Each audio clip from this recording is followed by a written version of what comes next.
everyone, this is me Ayushi and I welcome you to Scoreshala. अभी तक इस chapter के अंदर अपन ने बहुत सी चीजें कवर कर ली हैं, राइट? और अगर देखा जाए तो ये सारी ही चीजें इतनी टफ नहीं थी, लेकिन हाँ, समवेयर हमने धीरे धीरे करके ये चैप्टर जो है वो आधे से ज्यादा कंप्लीट कर लिया है ना? बहुत ही इजी सा कॉन्सेप्ट है और मतलब फन के साथ साथ में हमने बहुत सी चीजें सीख भी ली हैं और मुझे पूरी उम्मीद है कि आपको वो सारी कॉन्सेप्ट्स जो हैं वो अच्छे से समझ में आए होंगे, है ना? अगर कोई ऐसा कॉन्सेप्ट है जो कि आपको नहीं भी समझ में आया है तो वो आप मुझसे कमेंट सेक्शन में पूछ सकते हैं। अब बात करते हैं हम आज के इस वीडियो के बारे में। आज के इस वीडियो में हम दो और कॉन्सेप्ट सीखने वाले हैं, ठीक है? ये कॉन्सेप्ट वैसे देखा जाए तो बहुत ही आसान है, जैसा कि हमने अभी जितने भी किए हैं जैसे वो भी इतने आसान कॉन्सेप्ट्स हैं। अगर हम बात करते हैं आज के इस कॉन्सेप्ट की, which is change in quantity demand and change in demand. ये जो कॉन्सेप्ट है ये अपने आप में इतना सिंपल कॉन्सेप्ट है कि अगर मैं चाहूँ तो एक लाइन के अंदर इस पूरे कॉन्सेप्ट को आपको समझा सकती हूँ। लेकिन अब होता क्या है कि जब अपन इस लेवल के कॉन्सेप्ट को पढ़ते हैं तो बहुत सी ऐसी चीजें होती हैं जो कि साथ में जुड़ी हुई होती है, जैसे कुछ अजम्पशंस होते हैं, कुछ एक्सेप्शंस होते हैं, राइट? तो इन चीजों को भी हमें ध्यान देना चाहिए, ठीक है? अब अपन बात करते हैं, देखो दो चीजें हैं यहाँ पे, एक है क्वांटिटी डिमांड और एक है डिमांड। क्वांटिटी डिमांड और डिमांड में क्या डिफरेंस है इसके बारे में अपन ने बात करी थी। क्वांटिटी डिमांड क्या होता है कि पर्टिकुलर प्राइस पे हम कितनी क्वांटिटी डिमांड कर रहे हैं, है ना? फिर प्राइस के चेंज होने से हमारी कितनी क्वांटिटी जो है डिमांड की वो चेंज हुई है, ठीक है? फिर जब हम सिर्फ डिमांड की बात करते हैं तो इसके अंदर क्या होता है, इसके अंदर अपने जो बाकी डिटर्मिनेंट्स होते हैं वो भी इसके अंदर इंक्लूड होते हैं, है ना? देखो जब हम क्वांटिटी डिमांडेड की बात करते हैं तो हम जिस प्राइस को यहाँ पे कंसिडर करते हैं वो जो कमोडिटी है उसकी प्राइस को हम सिर्फ यहाँ पे कंसिडर करते हैं। और जब हम अदर डिटर्मिनेंट्स की बात करते हैं तो उसके अंदर देखो बहुत सी चीजें होती है, आपकी इनकम होती है ना, रिलेटेड गुड्स की प्राइस होती है, आपका एक्सेप्शन होता है, टेस्ट एंड प्रेफरेंस होते हैं, है ना? उसकी प्राइस के अलावा ये सारे डिटर्मिनेंट्स होते हैं।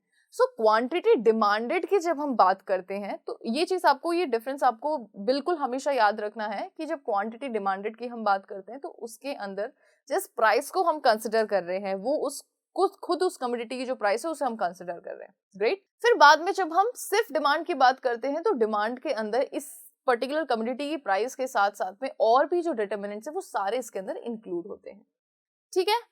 क्लियर? यहाँ पे आपको ये लाइन समझ में आई, यानी कि आपको ये पूरा का पूरा कॉन्सेप्ट अच्छे से समझ में आ गया है। लेकिन मैं अगर चाहूँ तो यहाँ पे आपको इसको समराइज करके बस, लेकिन अपन ऐसा करेंगे नहीं। देखो समय कम लगना या फिर कंटेंट को छोटा कर देना ये हमारा मोटिव नहीं है। हमारा मोटिव क्या है कि हम कोई भी ऐसा कॉन्सेप्ट है, ठीक है, जो भी हम उठा रहे हैं किसी भी वीडियो में, उसे हमें डेप्थ तक पढ़ना है ना? ये हमारा गोल है, ठीक है? यहाँ पे क्या होता है कि हम इन चीजों को कुछ ग्राफ्स के तौर पे भी समझेंगे, कुछ टेबल के तौर पे भी समझेंगे, जिससे कि क्या होगा कि ये जो कॉन्सेप्ट है वो आपको अच्छे से क्लियर हो जाएगा, है ना? तो देखो जब हम क्वांटिटी डिमांडेड की बात करते हैं, ओके, चेंज हम डेल्टा से शो करते हैं, क्वांटिटी डिमांडेड। जब हम क्वांटिटी डिमांडेड की बात करते हैं तो जस्ट अभी हमने बात की थी, इसके अंदर हम जो कमोडिटी है उसकी खुद की प्राइस की बात करते हैं, ठीक है, ओन प्राइस। और जितने बाकी सारे इसमें जो डिटर्मिनेंट्स होते हैं वो सारे कांस्टेंट होते हैं, वो उसमें किसी भी तरीके का चेंज नहीं देखा जाता है, ठीक है? फिर जब दूसरा आता है हमारा चेंज इन डिमांड, इसके अंदर अदर डिटर्मिनेंट्स इसके अंदर फ्लक्चुएट होते हैं और जो इस प्रोडक्ट की खुद की प्राइस है वो कांस्टेंट रहती है, ऑलराइट? अब इसके चलते क्या होता है कि हमारा जो डिमांड कर्व है उसके अंदर कुछ आपको फ्लक्चुएशंस देखने को मिलती है। देखो क्या होता है कि एक तो होता है जैसे ये आपका डिमांड कर्व है, ठीक है, ये डिमांड कर एज इट इज ऊपर शिफ्ट हो गया, या ये डिमांड कर एज इट इज नीचे शिफ्ट हो गया। एक तो ये कंडीशन देखोगे आप। दूसरी आप क्या देखोगे यहाँ पे, movement along the demand curve. जैसे ये आपका डिमांड कर्व है, पहले आप इस प्राइस पे ये क्वांटिटी खरीद रहे थे, फिर आप कम प्राइस पे ये क्वांटिटी खरीद रहे हो, जब प्राइस बढ़ गई तो आप ये क्वांटिटी खरीद रहे हो। मतलब एक ही डिमांड कर्व में अपन ने सब चीजें यहाँ पे समझ ली है, ठीक है? अब देखो दोनों ही केसेस जो हैं वो हम यहाँ पे देखने वाले हैं, पूरा का पूरा शिफ्ट भी हम देखने वाले हैं और मूवमेंट भी हम देखने वाले हैं, ठीक है? अब देखो जब मूवमेंट की हम बात करते हैं तो मूवमेंट इन दोनों में से कौन से चेंज के अंदर देखने को मिलता है ये अब हमें समझना है, ठीक है? जब हम बात करते हैं शिफ्ट एंड डिमांड कर्व, उसको एक बार पहले शिफ्ट एंड डिमांड कर्व को हम समझते हैं। अभी अपन ने देख लिया कि क्वांटिटी डिमांडेड का मतलब क्या है, चेंज इन क्वांटिटी डिमांडेड का मतलब क्या है, इंक्रीज या decrease in quantity purchase of commodity in response to decrease और increase in its own price. ठीक है, आप क्या कर रहे हो यहाँ पे कि जैसे ही इस प्रोडक्ट की प्राइस बढ़ रही है, कम हो रही है, तो उस अकॉर्डिंग आप इस कमोडिटी को ज्यादा या कम परचेज कर रहे हो। ठीक है, डिपेंड करता है, प्राइस बढ़ रही है तो कम इसकी यूनिट्स आप यहाँ पे परचेज कर रहे हो, अगर प्राइस कम हो रही है तो ज्यादा यूनिट्स आप इसकी परचेज करोगे। ठीक है, तो कुल मिलाकर के चेंज इन क्वांटिटी डिमांडेड के अंदर हम क्या करते हैं, हम सिर्फ इसकी प्राइस पे हम फोकस करेंगे। ठीक है, अब आगे देखते हैं। So it is expressed through movement along the demand curve. अब यहाँ पे ये किस तरीके से आपको एक्सप्रेस किया जाता है, movement along the demand curve. जैसे सपोज करो ये अपना डिमांड कर्व है, इस प्राइस पे मैं इतनी क्वांटिटी इस पेन की खरीद रही थी। अब हुआ क्या कि एकदम से प्राइस बढ़ गई, तो मैं कम क्वांटिटी यहाँ पे इस पेन की खरीदूंगी, है ना। फिर दूसरी कंडीशन क्या हुई, एकदम से ये प्राइस जो है वो कम हो गई, तो अब मैं ज्यादा क्वांटिटी इस पेन की खरीदूंगी।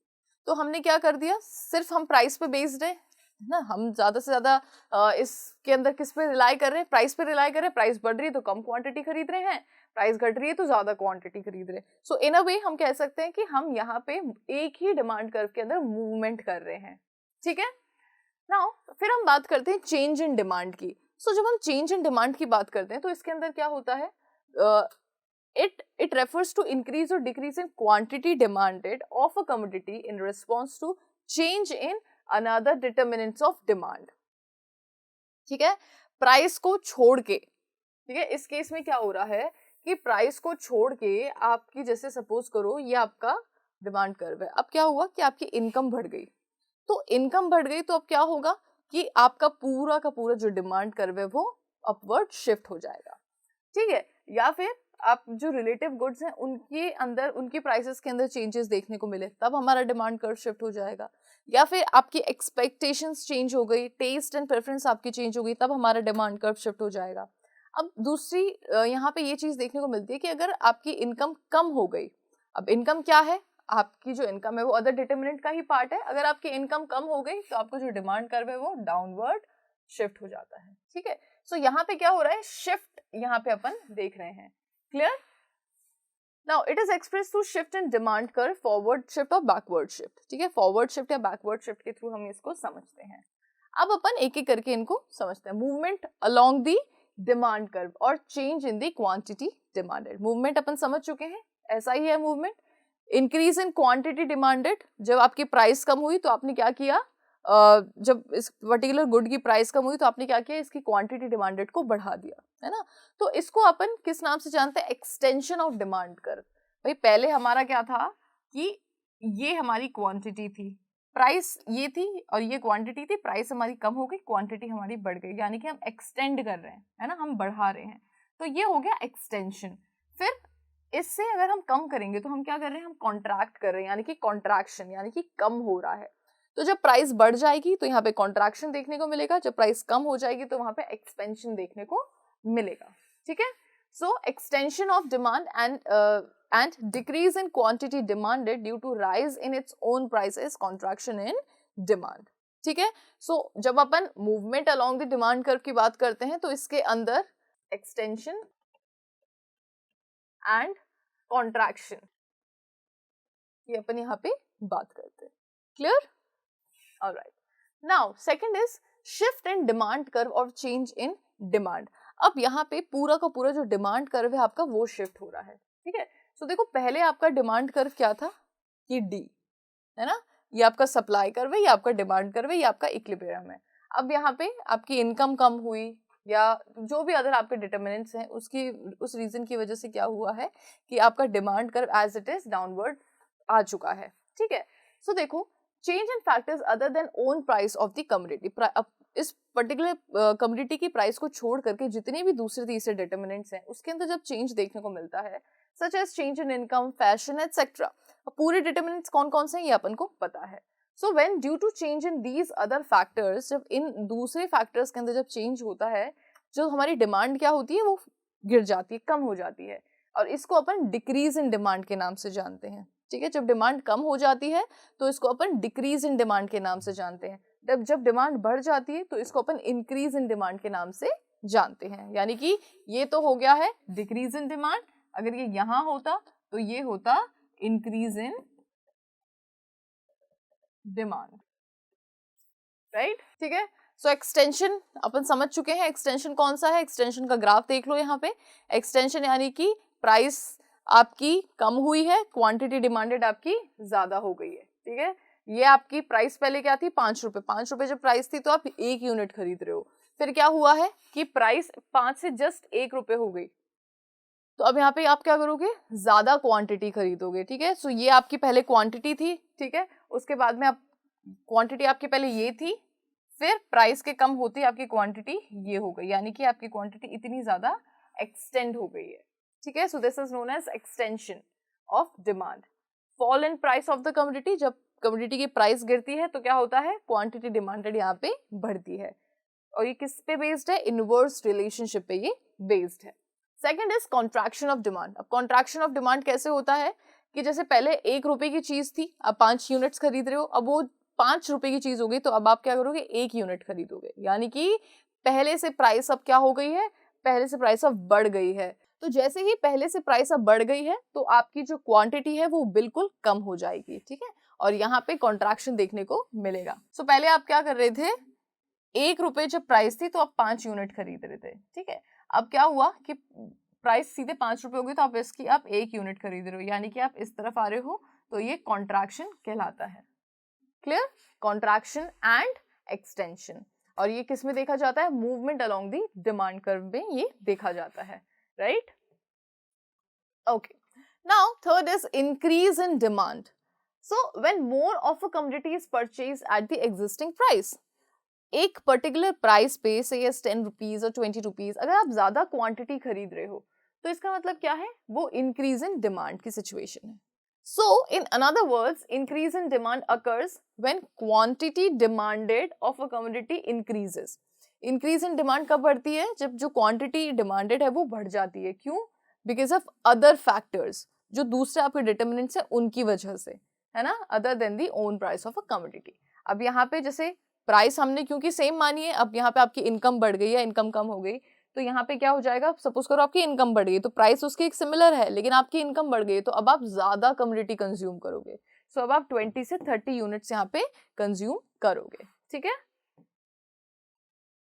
Now causes of increase in demand. अब यहाँ पे ये बढ़ती हुई डिमांड के कारण क्या क्या है, ठीक है, या फिर जो ये आपका डिमांड कर्व है, ये जो फॉरवर्ड शिफ्ट होता है, इसके पीछे रीजन क्या है।